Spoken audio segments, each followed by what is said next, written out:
Hello my dear friends. आज कुछ बात किया जाए। जब मैं ऑफलाइन क्लास लेता हूँ तो अक्सर हर बैच में कुछ बच्चे मुझसे सवाल करते हैं, सर पढ़ने में मन क्यों नहीं लगता है, पढ़ने में कब मन लगेगा। कुछ बच्चे तो यूट्यूब का वीडियो भी देखते हैं सर कि सुबह में पढ़ने से मन लगेगा या रात में पढ़ने से मन लगेगा। तो मैं एक सवाल का जवाब दे दूँ कि देखो, मन है ना वो एक ही जगह लगता है, और जो बच्चे ये कहते हैं सर पढ़ने में मन नहीं लगता है, तो समझ लो कि उनका मन कहीं और लगा हुआ है, और यही कारण है कि उनका पढ़ने में मन नहीं लगता है। जिस दिन उनका मन वहाँ से उठ के आ जाएगा तो निश्चित तौर पे पढ़ने में मन लगना शुरू हो जाएगा। और जहाँ तक बात है पढ़ाई की कि सर कब पढ़ें, रात का पढ़ना सही है कि दिन का पढ़ना सही है, तो मैं जवाब दे दूँ, देखो यार, आपको पढ़ने के लिए आपके अंदर एक इच्छा शक्ति होना जरूरी है। रात दिन ये सब तो सब यूट्यूब में वीडियोस भरा पड़ा है कि इस टाइम में पढ़ो तो याद जल्दी हो जाएगा, ऐसा कुछ नहीं है।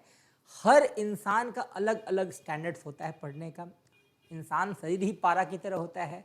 कुछ लोग नाइट में कभी जगे नहीं होंगे, लेकिन जब उनको जॉब नाइट शिफ्ट का मिलता है तो उनको जगना पड़ता है। तो ये हमारा शरीर जो है ना, ये ज़रूरत के अकॉर्डिंग अपनी चीज़ों को बदलता है। तो भाई ये समझ लो कि जब आपको ज़रूरत है आप पढ़ोगे, बहाना बस मत बनाओ।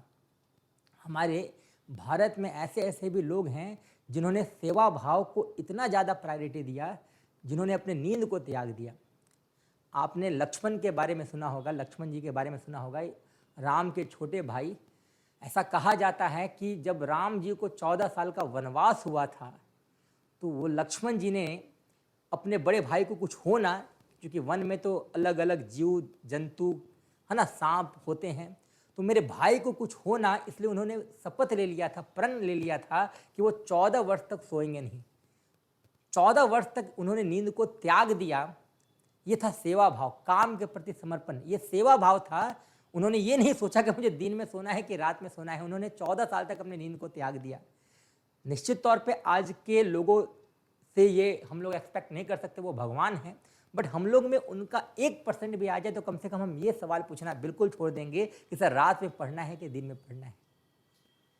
एक और हमारे भारत के ही ऐतिहासिक व्यक्ति हैं बौद्धे धर्मा, एक बौद्धिस्ट मॉन्क हैं वो, उनके बारे में आप लोग जानते होंगे कि बौद्धिस्ट मॉन्क बौद्धे धर्मा को जब भी वो तपस्या में बैठते थे, ध्यान लगाने बैठते थे, तो उनको नींद आ जाता था और वो चीज़ उनको डिस्टर्ब करता था। वो तपस्या में है, उनको नींद आ जाए, तो उन्होंने अपने मेडिटेशन को इतना ज़्यादा प्रायोरिटी दिया, अपने सेवा भाव को इतना ज़्यादा प्रायोरिटी दिया कि उन्होंने अपने आँख के पलक को, आईलिड को ही काट दिया कि ना आईलिड होगा ना नींद लगेगा। वो सेवा भाव था। बाद में ऐसा कहा जाता है कि उनके आईलिड से 2 पौधों का जन्म हुआ, और वो 2 पौधे बाद में टी के नाम से, चाय पत्ती के नाम से प्रसिद्ध हुए। मतलब देखो आश्चर्य की बात क्या थी कि जहाँ से नींद का जन्म था वहीं से नींद का समापन करने वाला चाय आ गया। मतलब लोग कहते हैं कि नींद आता है तो चाय पीते तो नींद भाग जाता है, तो ये चाय का भी उत्पत्ति वहीं से हुआ जहाँ से नींद आता है। तो ये सेवा भाव था। मतलब बौद्ध धर्मा ने अपने काम को वैल्यू दिया, और अपने काम के समर्पण में उन्होंने ये बिल्कुल दिमाग से हटा दिया कि उनके आईलिड नहीं होने से उनको क्या समस्या होने वाली थी। तो ये समर्पण होता है। अगर ये समर्पण आपके अंदर होगा तो आप कम से कम बहाना नहीं बनाओगे कि सर पढ़ना कब है। मेरा बस यही अनुरोध है, बच्चों से रिक्वेस्ट है कि बस आप अपने क्वेश्चन वर्ड को चेंज कर दो। बच्चे पूछते सर पढ़ना कब है, मैं ये बोलता हूँ बस इस कब शब्द को हटा दो। आपको व्हेन सवाल नहीं पूछना है, आपको वाई सवाल पूछना है। आपको जानना चाहिए कि आपको पढ़ना क्यों है। मैं बताता हूँ आपको क्यों पढ़ना चाहिए। आपको इसलिए पढ़ना चाहिए ताकि जब आप बड़े हों तो अपने माँ बाप पे बोझ ना बनो। आपको इसलिए पढ़ना चाहिए ताकि बड़े होकर आपको किसी के सामने हाथ ना फैलाना पड़े। आपको इसलिए पढ़ना चाहिए कि जब आपके घर में कोई बहन हो तो उसकी शादी के लिए जो दहेज का डिमांड हो, उस दहेज के लिए आपको शर्मिंदा ना होना पड़े।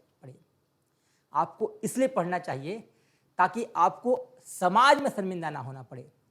आपको इसलिए पढ़ना चाहिए ताकि आपकी पढ़ाई किसी के काम आनी चाहिए, ना कि आप किसी पे बोझ बन के रहो। तो बस मेरा रिक्वेस्ट यही है कि आपको व्हेन सवाल की जगह आपको वाई सवाल पूछना है। बस आप खुद से पूछो आपको पढ़ना क्यों चाहिए। जिस दिन आपको वाई का आंसर मिल जाएगा, आप वैन से रिलेटेड कभी भी क्वेश्चन नहीं करोगे। बस रिक्वेस्ट यही है कि आप बहाना मत बनाओ, आप अपने वाई को क्लियर करो, सोचो कि आपको पढ़ना क्यों चाहिए। जिस दिन आपका वाई क्लियर हो जाएगा, आप वैन पे नहीं अटकोगे।